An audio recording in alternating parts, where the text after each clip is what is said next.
Ever notice how life's biggest plot twists come disguised as paperwork? There I was, Monday morning, reviewing venue contracts for my own wedding. Because of course I was. Wedding planner checking her own wedding details like some kind of meta nightmare. When I spotted it. Same church. Same date. Less than a month after mine. Different bride and groom names. Ivy Morrison and Troy Bennett. My sister. My fiancé. Let me back up for exactly 5 seconds before your brain short circuits like mine did. I'm Hazel Morrison, 29, owner of Ever After Events, Portland's third highest rated wedding planning company on the knot. Yes, I know. Imagine the irony. I plan other people's happily ever afters while mine was apparently getting plagiarized by my own flesh and blood. Troy Bennett, 31, was supposed to be my corporate lawyer fiancé. Tall, ambitious, great at pretending he knew what discovery meant in legal terms. Ivy Morrison, 26, was supposed to be my baby sister, who wore my hand-me-downs growing up and still asked to borrow my Netflix password. Key phrase, supposed to be. I sat there in my office, minimalist white desk, mood board for the Henderson wedding on the wall, cold brew going lukewarm in my hand, staring at that contract like it was written in ancient Greek. The venue coordinator had accidentally CC'd me on Ivy's booking confirmation. Classic Pam from Willowbrook Methodist. 62 years old, still didn't understand BCC functionality, bless her heart. The email was chatty, breezy. So excited for another Morrison wedding. Your family keeps us in business, just 1 month apart. How fun. How fun indeed, Pam. How absolutely delightful. I did what any rational person would do. I screenshotted everything, forwarded it to my personal email, then drove straight to my parents' house in the suburbs. You know the type. HOA-approved beige siding, professionally maintained lawn, those weird decorative shutters that don't actually shut. Peak American suburban cosplay. Mom answered the door in her Lululemon athletic curewear. Because God forbid anyone in our zip code wear actual sweatpants. And her face did this thing. This microscopic flinch. That's when I knew. Hazel, sweetie, what a surprise on a Monday. Cut the Stepford wife routine, Mom. Why is Ivy getting married at my church less than a month after my wedding? She ushered me inside like I'd just announced I had a highly contagious disease. Living room, cream sectional, those live, laugh, love derivative signs that say, gather and blessed. Fresh flowers from Trader Joe's in that specific mason jar way. Dad was on the couch pretending to read the Wall Street Journal, but clearly eavesdropping. Honey, we were going to tell you— Tell me what? That my sister's marrying my fiancé? When exactly was that conversation scheduled? Before or after my wedding? That's happening in 5 weeks. Dad set down the newspaper. Hazel, let's be reasonable. I'm extremely reasonable, Dad. I'm so reasonable I haven't set anything on fire yet. Start talking. Mom did this hand-wringing thing she does when she's about to say something she knows is indefensible but is going to defend anyway. Ivy's pregnant. The room tilted slightly. She's 3 months along, Mom continued, picking invisible lint off the couch. It's Troy's baby. They didn't mean for it to happen, sweetie, but these things. I laughed. Actually laughed. The sound came out wrong, like a bark. These things where your daughter sleeps with your other daughter's fiancé and gets knocked up? Those kind of things. The kind that just happen, like a fender bender or a missed period. Wait, Hazel, language. How long? Silence.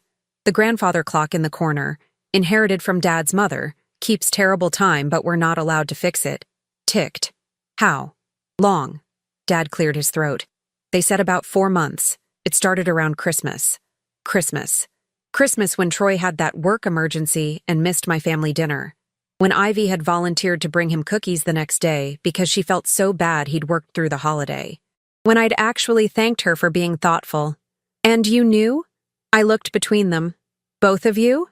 Ivy told us 2 weeks ago, Mom said quietly. She was terrified. She didn't know how to tell you. So she booked the church instead. Much more efficient. Very modern. She needs support right now, Hazel. She's young, she's scared. She's 26 and apparently very intimate with Troy. So I'd say she's managing fine. Hazel Morrison! Mom's voice went up that octave it does when she's more concerned with propriety than actual problems. This is exactly why she was afraid to tell you. You make everything so difficult. I make everything difficult. Right. Not the sister who's currently gestating my fiancé's child. Not the fiancé who… Wait.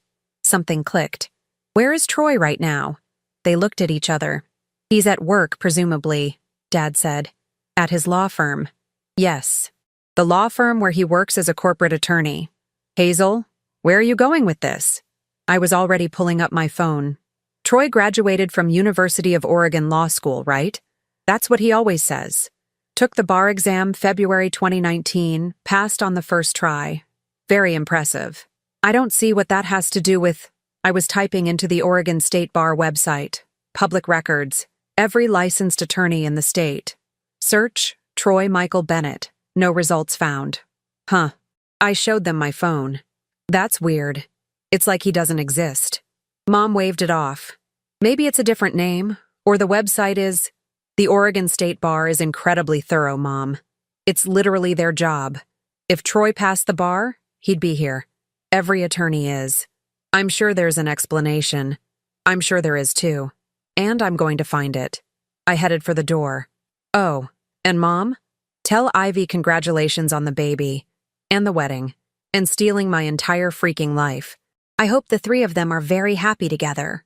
Hazel, don't be dramatic. Dramatic? I turned back. I'm a wedding planner who just discovered her own wedding is now a practice run for her sisters.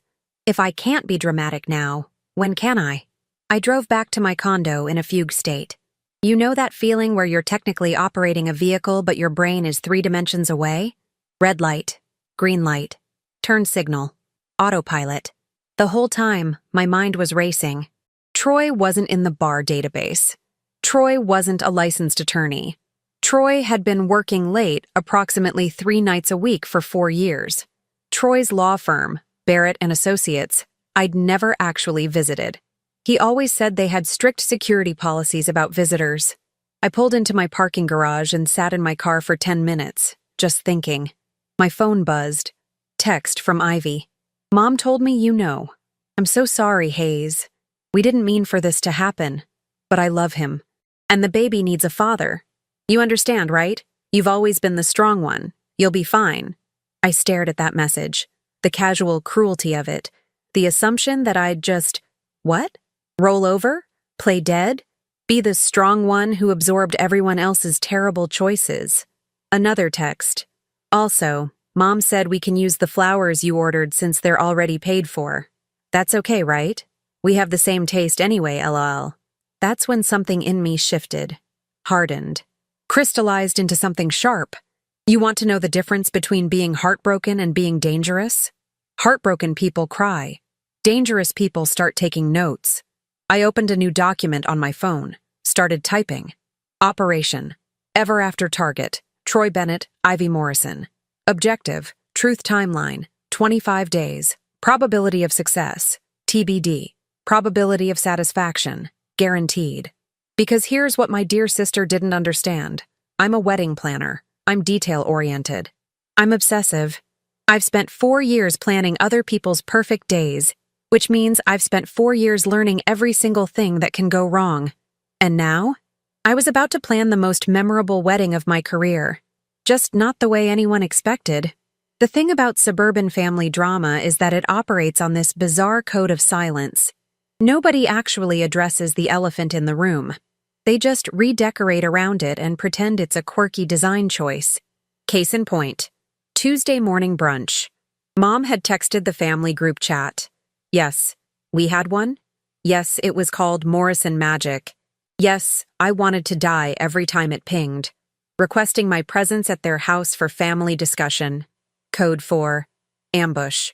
I showed up with a box of fancy donuts from that overpriced place downtown. Maple bacon, lavender honey, the kind that cost $48 and scream, I'm handling this like an adult. Inside, I was imagining increasingly creative ways to use my car as a weapon. Everyone was there. Mom, Dad, Ivy, looking annoyingly radiant in some flowy dress that I swear she stole from my closet last year. And Troy. Troy Bennett, sitting at my parents' dining table like he belonged there, coffee mug in hand, wearing his fake lawyer costume, navy suit, silk tie, that watch I'd given him for his birthday. "Hazel!" Mom's voice was aggressively cheerful. "So glad you could make it. Wouldn't miss it for the world." I set the donuts down harder than necessary. Nothing says quality family time like confronting your sister's homewrecking. "Hazel," Dad's warning tone. The one that means behave in public. "Sorry. Alleged homewrecking. We haven't established a timeline yet. When did you two start sleeping together? Before or after Christmas? I need it for my calendar." Ivy's eyes filled with tears. Actual tears. She'd always been good at that. "Hayes, please don't be like this." "Like what? Specific? Detail-oriented?" "Sorry, occupational hazard. When you plan weddings for a living, you tend to care about little things, like dates, and fidelity, and basic human decency." Troy set down his mug. "Hazel, I know you're upset." "Upset?" I laughed. "Upset is finding out targets out of your favorite creamer. This is more, what's the word? Devastated? Betrayed? Homicidal? Let's go with homicidal. Can we all just—" Mom gestured vaguely. "Let's sit down and discuss this like adults." We sat.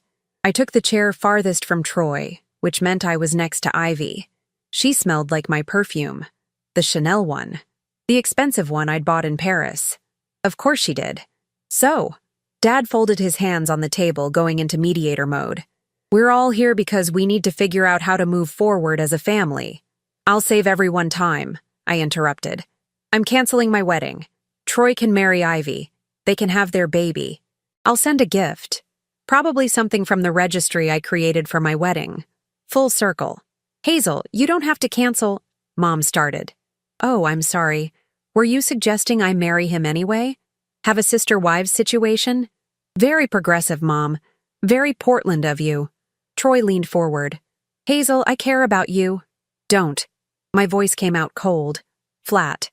"Don't insult me further by pretending you care about anything except yourself. That's not fair." "You know what's not fair, Troy? I spent 4 years with you. 4 years listening to your stories about work, your big cases, your difficult clients, your stressful depositions." I paused. "Funny thing, though. I checked the Oregon State Bar website yesterday. Couldn't find your name anywhere." The room went silent. Ivy looked confused. Mom and Dad exchanged glances. Troy's face did something interesting. A microscopic flinch. Just like Mom's when I'd shown up yesterday. The website's been having issues." "Has it? Because it worked fine for your colleague James Morrison, and Sarah Collins, and literally every other attorney I searched for. Just not you." "Hazel, what are you implying?" Dad asked. "I'm not implying anything. I'm asking a direct question. Troy, are you a licensed attorney in the state of Oregon?"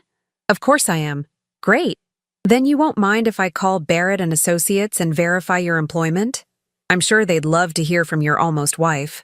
I pulled out my phone. "What's the main line again?" Troy stood up. "This is ridiculous. I don't have to prove anything to you." Interesting response from someone who definitely has nothing to hide. Ivy grabbed Troy's hand. "Hazel's just trying to start drama." "Drama?" "Sweetie, I don't need to start anything. You two did that all by yourselves. I'm just asking questions, like any good wedding planner would." I smiled. "Speaking of which, Mom said you're using my flowers for your wedding. That's so thoughtful. Are you also using my caterer? My photographer? My entire vendor list that I spent 8 months cultivating?" Mom shifted uncomfortably. "We thought, since you're canceling anyway." "I haven't actually said I'm canceling." Everyone stared at me. "What?" I shrugged. "Maybe I'll go through with it anyway. Show up to an empty church. Marry myself. Very empowering. Very eat, pray, love." "Hazel, be reasonable," Dad started. "I am being reasonable. Reasonable would be not asking why my entire family is prioritizing my sister's shotgun wedding over my mental health. But sure, I'll be more reasonable. Troy, what law school did you attend again?" "University of Oregon." "And you graduated when?" 2018. "And passed the bar in 2019? "February 2019, yes." "Interesting. Because I called University of Oregon's alumni office this morning. Funny thing, they have no record of a Troy Michael Bennett graduating from their law school. Not in 2018, not ever. The silence was deafening. Troy's face went through several colors. Red, white, kind of grayish. There must be a mistake. Must be a lot of mistakes happening lately. I stood up. You know what? I'm done here. Ivy, congratulations on your wedding. Mom, Dad, thanks for choosing sides so efficiently. Really warms the heart. I grabbed my purse. Troy, I'd say see you in court, but apparently you're not actually qualified to be there. I walked out, got in my car, drove exactly 2 blocks before pulling over and shaking so hard I had to grip the steering wheel. Then I called my best friend, Marin. Emergency brunch aftermath, I said when she picked up. Meet me at Sunnyside Cafe in 20 minutes. Bring your lawyer brain. Oh God, what happened? Remember how I said my life couldn't get worse? Yeah? I was extremely wrong. Marin showed up at Sunnyside Cafe looking like she'd just walked out of a courtroom, which she probably had.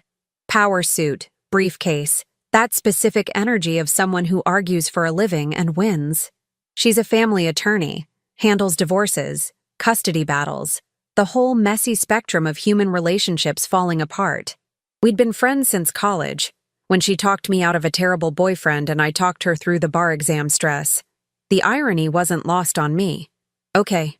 She sat down, ordered a double espresso, and pulled out a legal pad. Tell me everything, slowly, chronologically, like I'm documenting it for a deposition. I walked her through it. The venue contract, the confrontation with my parents, Troy's missing bar registration, the brunch from hell that morning. Marin took notes in that terrifying shorthand lawyers use, occasionally making sounds that ranged from to oh no. When I finished, she set down her pen and looked at me with this expression I'd seen her use on opposing counsel. Calculating, predatory, kind of thrilling. You know what you have here? She asked. A dumpster fire of a life? Leverage. I blinked. What? Hazel, listen to me very carefully. If Troy isn't licensed to practice law, and he's been representing himself as an attorney, that's not just embarrassing. That's criminal. Unauthorized practice of law. It's a Class A misdemeanor in Oregon, sometimes a felony depending on circumstances. We're talking fines, jail time, civil liability for anyone he gave legal advice to. My brain started catching up. He works at Barrett and Associates. Does he, though? Marin pulled out her phone. Let's find out. She called the firm. Put it on speaker. Barrett and Associates. How may I direct your call? Hi. Yes. I'm trying to reach Troy Bennett? He's an attorney there? Pause. I'm sorry. We don't have anyone by that name. Are you sure? Troy Bennett? Corporate law? I'm showing no one in our directory with that name. Would you like to speak with someone else? Marin's eyes met mine. No, that's all. Thank you. She hung up. We sat there for a moment. He doesn't work there, I said slowly. He doesn't work there. So where the heck has he been going every day for 4 years? Marin tapped her pen against the pad. That's an excellent question. But here's a better one. Where's the money coming from? What do you mean? Hazel, you're a wedding planner. Good money, but not great money.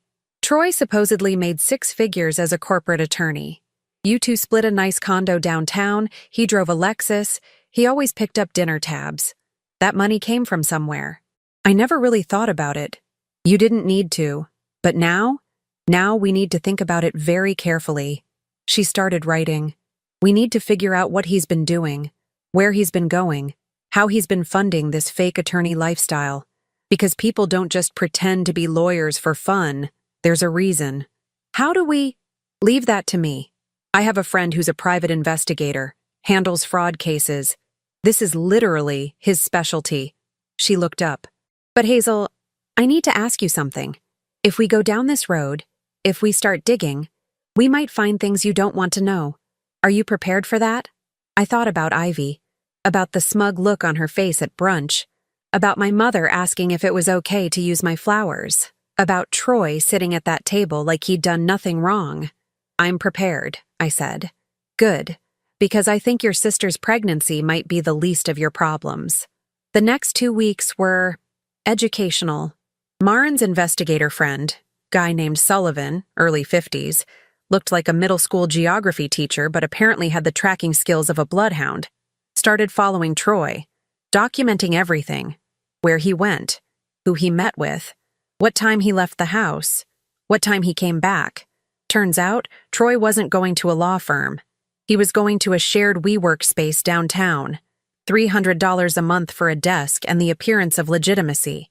He'd meet clients there, real people with real legal problems, take their money, give them advice that may or may not have been accurate, and send them on their way.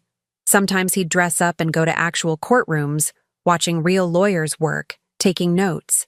He's been doing this for 3 years, Sullivan told me over coffee at a diner near my office. He slid a folder across the table. Started small. Traffic tickets for friends, then bigger stuff, contract disputes, basic litigation. He never filed any actual paperwork with the court, just advised people, made them think he was handling it, collected fees. How much? I asked. Conservatively? About $200,000 over 3 years. I felt sick. That's fraud. That's fraud, Sullivan agreed. But here's the interesting part. He pulled out another document. Your future mother-in-law, Martha Bennett? She has Alzheimer's, early stage. You knew that, right? Troy mentioned it. He said she was doing okay, living independently. She was. Until last year, when Troy became her power of attorney, medical and financial. And since then, there's been activity. He showed me bank statements, Martha's checking account, regular withdrawals, $3,200 a month, every month, for 14 months. That's $44,000, I said quietly. That's elder financial abuse, Sullivan corrected. Class C felony in Oregon. $400,000 fine, up to 5 years in prison, and that's on top of the unauthorized practice of law. I stared at those bank statements. Martha Bennett was a sweet woman. Quiet. She'd shown me photo albums of Troy as a kid, told me stories about his dead father, cried when Troy proposed to me. She'd given me her mother's pearl earrings as an engagement gift, and her own son had been robbing her blind. Does she know? I asked. I doubt it. The withdrawals are small enough that she probably doesn't notice. Or if she does, she's confused enough that she can't track it. Sullivan leaned back. But here's what I don't get. Troy's making money from the fake law practice, enough to live comfortably. Why steal from his mother? I thought about the Lexus, the designer suits, the expensive dinners, the engagement ring that cost more than my car. Because he wanted more, I said. He wanted to look successful, not just be successful. Look successful? Bingo. Sullivan closed the folder. So the question is, what are you going to do with this information? I didn't answer right away. Because here's the thing about revenge. It's not satisfying if it's private. If I just reported Troy to the state bar, to the police, to everyone who mattered, sure, he'd go down. But quietly, behind closed doors, legal proceedings, paperwork. That wasn't enough. I wanted witnesses. You're going to their wedding, Marin said flatly when I told her my plan. I'm going to their wedding, I confirmed. We were in my living room. She'd brought wine. I'd brought determination and a slowly crystallizing plan that was either brilliant or insane. Hazel, think about this carefully. You'll be walking into your parents' church, watching your sister marry your ex-fiancé. Ex-fiancé, who's a criminal. Criminal ex-fiancé, surrounded by everyone you know, all of whom think you're either pathetic or crazy. Or both. Or both. And you want to do what exactly? I smiled. I want to give them a wedding gift they'll never forget. Marin poured more wine.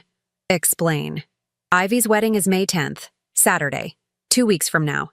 She's been posting about it nonstop on Instagram. Yes, I'm still following her. No, I'm not proud of it. She's using my vendors, my timeline. My entire wedding plan, basically. Just find and replace the names.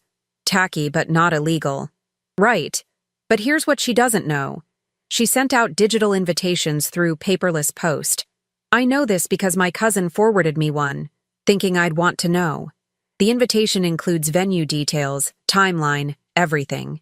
And there's going to be a projector, for a slideshow, during the reception. Marin's eyes lit up. Oh no. Oh yes. Hazel, you're not thinking. I'm absolutely thinking. I pulled out my laptop. Sullivan got me everything. Bank statements, screenshots of fake law practice ads, emails from clients Troy defrauded, video of him at the WeWork pretending to be an attorney, records of the unauthorized practice, Martha's power of attorney documents and withdrawal history. All of it. And you want to project it. At the wedding. During the speeches.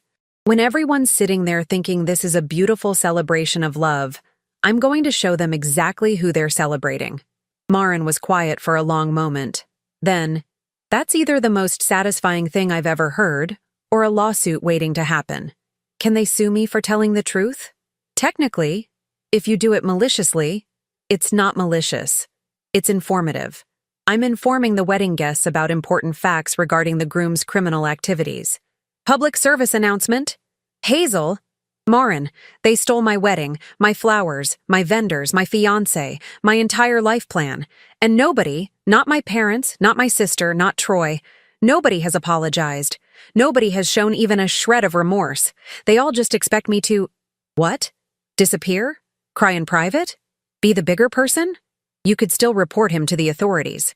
I will, after the wedding. But first, I want them to feel what I felt. That moment when your entire reality shifts. When you realize the person you thought you knew was a stranger. When everything you believed in turns out to be a lie. I looked at her. They deserve that, don't they? Marin studied me for a long moment. Then she raised her wine glass. They absolutely do. The morning of May 10th arrived with that specific kind of beautiful weather that feels like the universe is mocking you.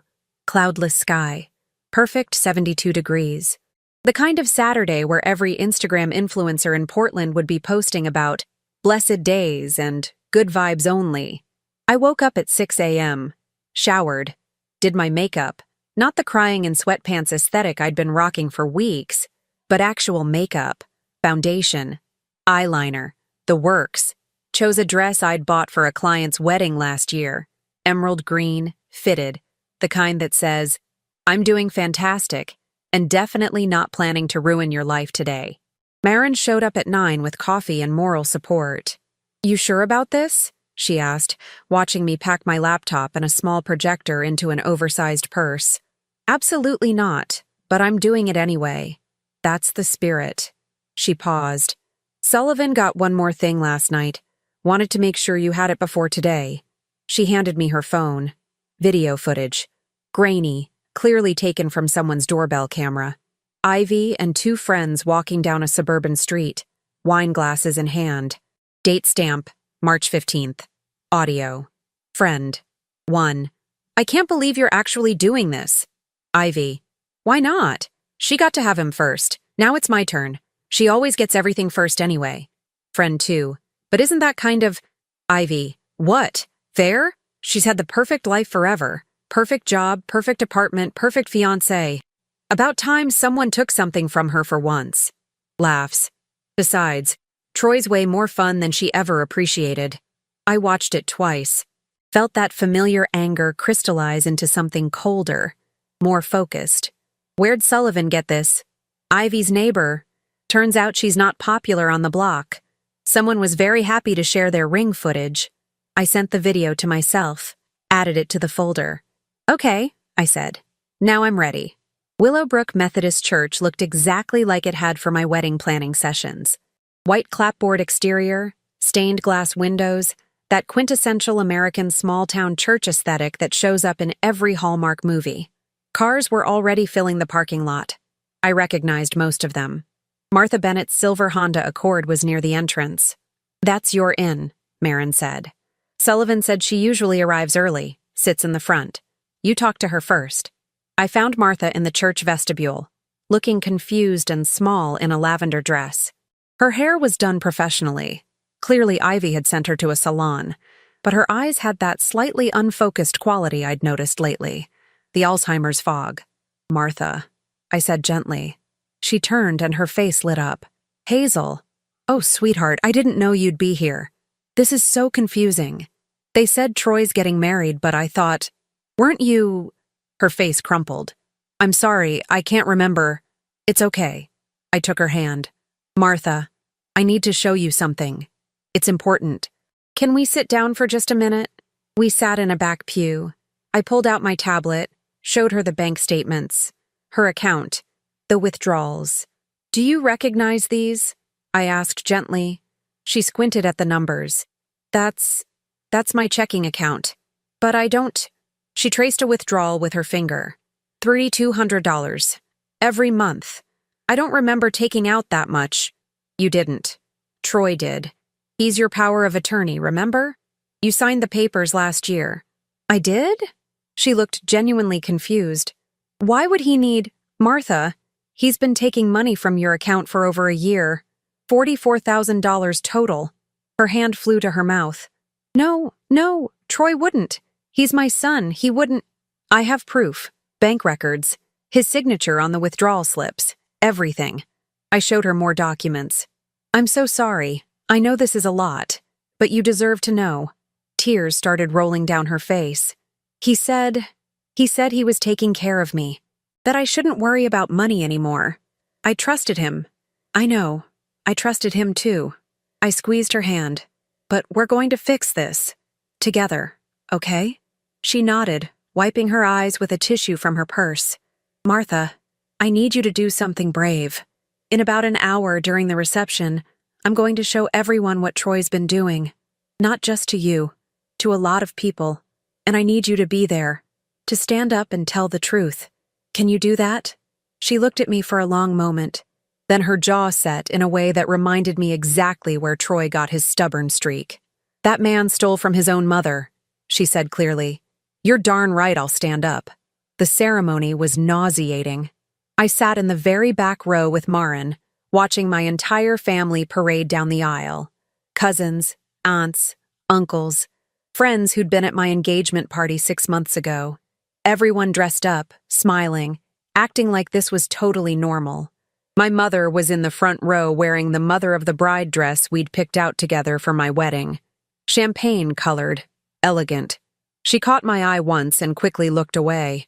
Then Ivy appeared in the doorway, wearing a white mermaid gown that I swear to God was inspired by a dress I'd shown her from my Pinterest board.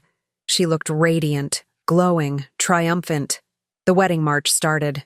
Troy stood at the altar in his best fake lawyer suit, watching Ivy walk toward him with this expression that might have been love or might have been relief that someone finally bought his nonsense completely. The ceremony was quick. Methodist efficiency.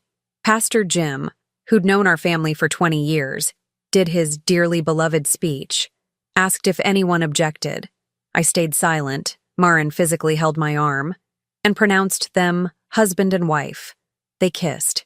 Everyone clapped. I checked my watch. Reception started in 15 minutes. The church had a fellowship hall attached, typical multi-purpose room with folding tables, fluorescent lighting softened with tulle and fairy lights, my original design, naturally, and a projector screen set up for the slideshow. The slideshow? Right. We need to access the computer, I whispered to Marin as guests filed into the reception. Sullivan's on it. He's already here, pretending to be a cousin from Troy's dad's side. Nobody knows that side of the family well enough to question it. I spotted Sullivan across the room, khakis, button down, completely forgettable, talking to someone near the AV table where a laptop sat ready for the photo slideshow. My phone buzzed. Text from Sullivan. I'm in, files loaded. Just say when. Dinner was served. Chicken or fish? My original menu. Thanks for asking. People ate, drank. The room filled with that ambient wedding reception noise. Laughter, clinking glasses, bad DJ playing top 40 hits. Troy and Ivy sat at the head table looking insufferably happy. My parents flanked them, playing proud family. My dad kept checking his phone. My mom kept adjusting Ivy's veil. Nobody had acknowledged me. Not one person had come over to ask how I was doing, if I was okay, why I was even there. I was invisible. The embarrassing footnote nobody want Dee to discuss. Perfect. The best man stood up, some guy named Derek I'd met twice, and clinked his glass. If I could have everyone's attention, We're about to start the toasts, and then we have a special slideshow of Troy and Ivy's journey together. I stood up, walked to the front of the room, every head turned. Actually, I said, loud enough to carry, I have something to share first, if you don't mind. Derek looked confused. Troy's face went white. Ivy half stood from her seat. Hazel, what are you... Dad started. I promise this'll be quick, I said brightly. Just a few things I think everyone should know about the happy couple. Sullivan? The lights dimmed. The projector screen flickered to life. And there it was. All of it. First slide.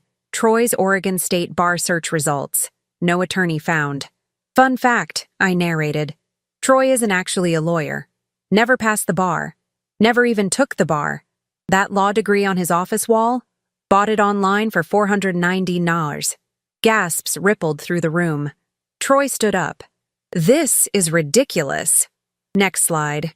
Screenshots of his WeWork ads. Legal consultation. Experienced attorney. He's been practicing law without a license for 3 years, I continued. Taking money from clients. Giving legal advice he's not qualified to give. That's a felony, by the way. Next slide. Client emails. Complaints. People wondering why their cases weren't progressing. Trevor Hamilton paid him $5,000 for a contract dispute that Troy never filed. Sandra Lee paid $3,000 for a custody case that doesn't exist in any court system. There are 37 more just like them. The room was dead silent. Troy was moving toward me, but Maren stepped in front of him. I wouldn't, she said quietly. I'm an actual attorney, and I'm recording everything. Next slide. Martha's bank statements.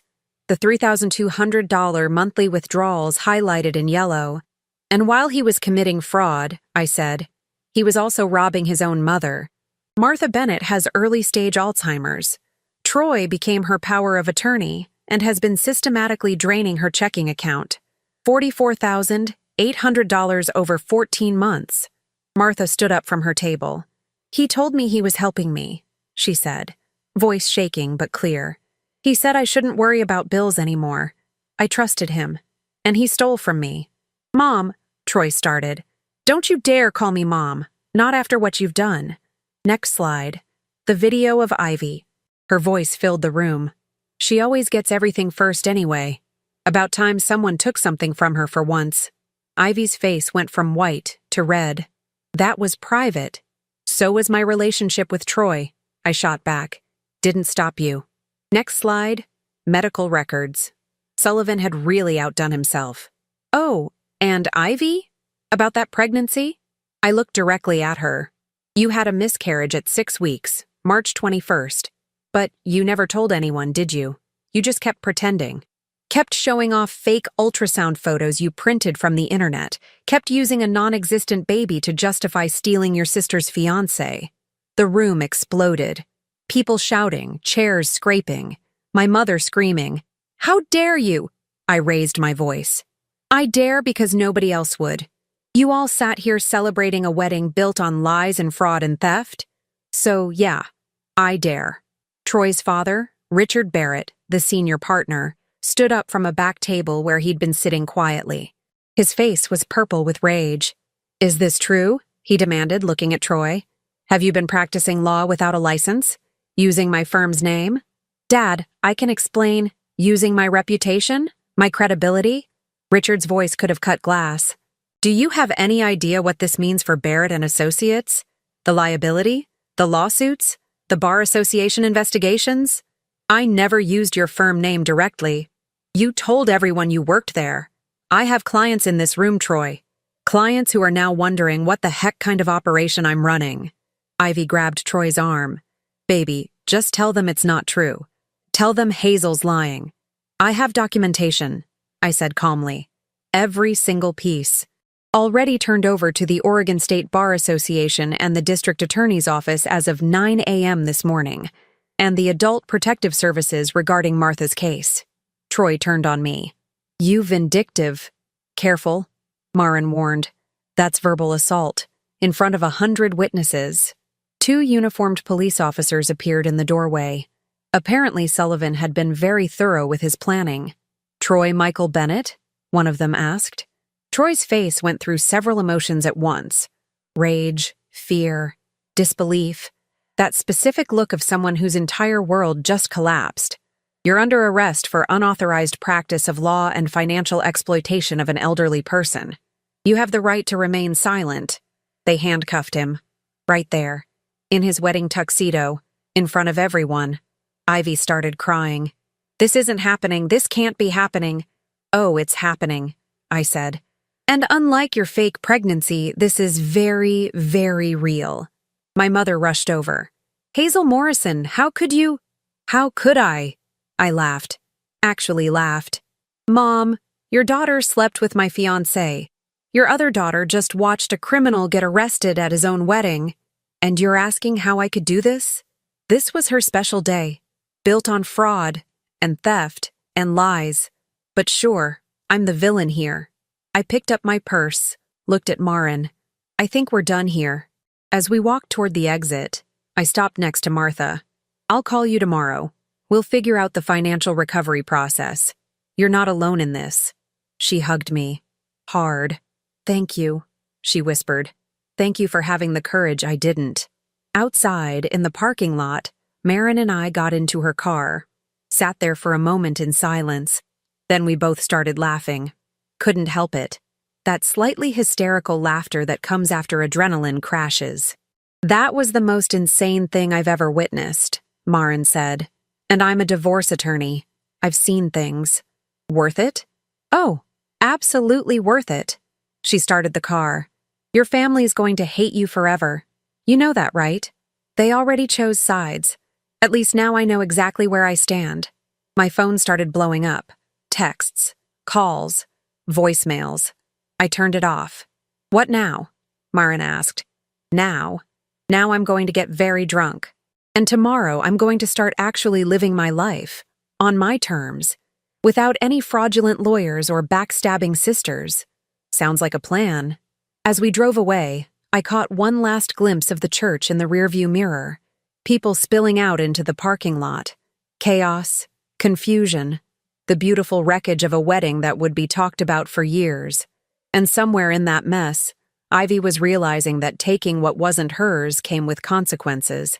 Karma, I thought, isn't just payback. Sometimes she's a wedding planner with excellent documentation skills and a really, really long memory. 6 months is enough time for a lot of things. Enough time for a scandal to become neighborhood legend. Enough time for a family to fracture beyond repair. Enough time to realize that sometimes the trash takes itself out. Troy got 26 months. Could have been worse. His fancy lawyer father hired the best defense attorney money could buy. Argued for leniency, first offense, genuine remorse, all that performative nonsense.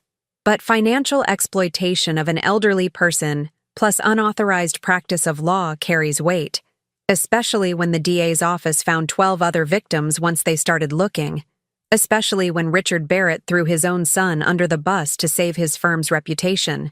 Turns out consequences are real. Who knew? Ivy lasted exactly 3 weeks at my parents' house after the wedding before Dad told her to find somewhere else to live. The fake pregnancy thing apparently crossed even his generous threshold for enabling terrible behavior. Last I heard through the suburban gossip mill, she's working reception at a Holiday Inn Express off I-5, making $16.50 an hour, living with a roommate in Beaverton. Her Instagram went private after she got tired of the comments. My mother tried calling me exactly once. I let it go to voicemail. She said she was sorry I felt hurt, which is possibly the most non-apology apology in the history of non-apologies. I didn't call back. Some bridges aren't worth rebuilding. Martha and I have coffee every Thursday morning. She's doing better. Medication adjustments helped. And removing the stress of Troy's constant manipulation cleared up some of the fog. We got most of her money back through victim restitution. She's living with her sister in Eugene now. Started a garden. Adopted a cat named Frank. She sends me pictures. "I wasted so many years making excuses for him," she told me last week, stirring honey into her tea. Telling myself he was just ambitious, just stressed, just struggling to find his way. "You loved him," I said. "That's not a waste." Maybe not, but enabling him was. She looked at me with those sharp eyes that cut through everything. You did what I should have done years ago. You held him accountable. Thank you for that. I didn't do it for noble reasons, Martha. I did it because I was angry. Best reason there is, sweetheart. Anger gets things done. Forgiveness just lets people hurt you twice. I sold the condo. Too many memories of a life that turned out to be fiction. Moved to a smaller place in southeast Portland, near Hawthorne. Exposed brick, big windows, the kind of apartment that screams, divorced 30-something starting over, but in a chic way. Ever After Events is doing better than ever, actually. Turns out, wedding planner who destroyed her sister's fraudulent wedding is fantastic marketing in a city that loves messy drama. I've gotten 17 new clients since May. Brides who want someone who gets it, who won't take nonsense from difficult vendors or boundary-violating family members, who understands that weddings are complicated enough without adding betrayal and felonies. I raised my rates 40%. Everyone paid without question. Marin says I'm frighteningly well-adjusted for someone whose life imploded 6 months ago. I think she's just impressed I haven't committed any actual crimes. Yet. You know what the weirdest part is? I told her over brunch last Sunday. Our new tradition, mimosas at Sunnyside Cafe every week. I'm not even that sad anymore. Like, the betrayal hurt, the humiliation hurt. But Troy, Ivy, the whole fairy tale life I thought I wanted, I don't miss it. Because it was never real, Marin said. You can't miss something that didn't actually exist. Exactly. I was in love with a character he was playing, living a life my family approved of. Following this script nobody actually wrote, but everyone assumed I'd perform. I stabbed a piece of French toast. Screw the script. Screw the script, she agreed, raising her mimosa. I ran into Ivy 2 weeks ago. Pure accident. We were both at Target naturally, because that's where all Portland suburban drama eventually converges. I was in the home goods section looking at throw pillows I didn't need. She was in the clearance aisle, pushing a cart with ramen and generic toilet paper. She saw me, froze, looked like she was debating whether to run or pretend she hadn't noticed me. I walked over. Hazel, she said quietly. Ivy. Silence. Uncomfortable. The kind where you can hear the terrible acoustic version of a pop song playing through the store speakers. You look good, she finally said. Thanks. You look. I paused, trying to find something true but not cruel. Different. She laughed. Sad, hollow sound. That's one word for it. How's the Holiday Inn? Her face colored. You heard about that. Suburbia's a small world. Everyone hears about everything. Right. She gripped her cart handle. I know you probably don't want to hear this, but I'm sorry. For everything. I was jealous and stupid and I destroyed everything for literally nothing. I studied her. Tried to find some satisfaction in her obvious misery. Found mostly just nothing. Emptiness where anger used to live. You did, I agreed. But you destroyed your own life more than mine. So I guess the universe balanced out. I heard Troy's getting out early. Good behavior or something. 18 months instead of 26. Yeah. Lucky him. Are you? She couldn't finish the question.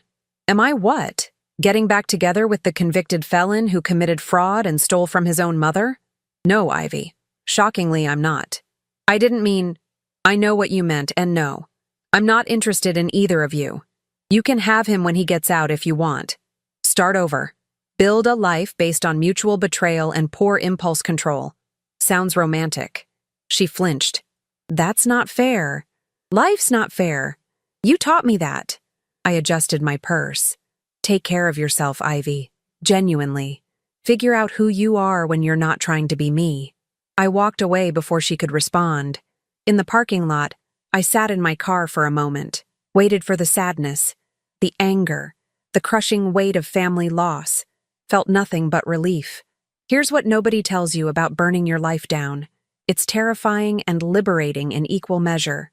You lose people, family, friends, that whole social infrastructure you thought was permanent. But you also lose the obligation to pretend, to perform, to be whoever everyone else needed you to be. I'm not the bigger person. I didn't forgive anyone. I didn't rise above or take the high road or any of that aspirational nonsense people preach when they want you to accept abuse quietly. I got mad. I got evidence. I got even. And then, I got on with my life. Martha sent me a text yesterday. Frank caught a mouse. Very proud of himself. Thought you should know. I sent back. Living his best life. We all should. She replied, Amen to that, sweetheart. Amen to that. Sometimes I think about that wedding. The look on Troy's face when the police walked in. The sound of Ivy's voice breaking when the fake pregnancy got exposed. My mother's expression when she realized I'd actually done it. Blown up the whole charade in front of everyone who mattered. It should probably make me feel guilty. Ashamed. Like I went too far. It doesn't. Some people deserve grace. Second chances. The benefit of the doubt. And some people deserve to get arrested at their own wedding in front of 100 witnesses while their fraud and manipulation get projected on a screen in high definition. I'm at peace with providing the latter. Last week, I took on a new client. Woman in her early 30s, getting married for the second time. First husband cheated, apparently. Whole messy divorce situation. She sat in my office looking nervous and determined. I want everything perfect, she said. But I also want security, documentation. Like if everything goes wrong, I want proof it was beautiful once. Does that make sense? I smiled. It makes perfect sense. I'm very good at documentation. That's what I heard. She pulled out her phone, showed me photos of venue options. My sister said you destroyed your own sister's wedding. That true? Factually accurate. Though destroyed is subjective. I'd say I provided crucial information at an opportune moment. She laughed. I like you. You're honest. I'm practical. There's a difference. I pulled out my planning binder. Let's build you something beautiful, something real. And if anyone tries to mess with it, we'll be ready. Deal. We shook hands. And I thought, this is it. This is the life I actually wanted. Not the performance. Not the script. Not the fairy tale my family approved of. Just the truth.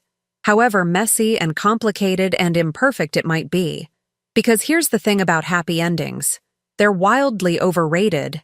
Satisfying endings, though, those are worth fighting for. And mine was pretty darn satisfying.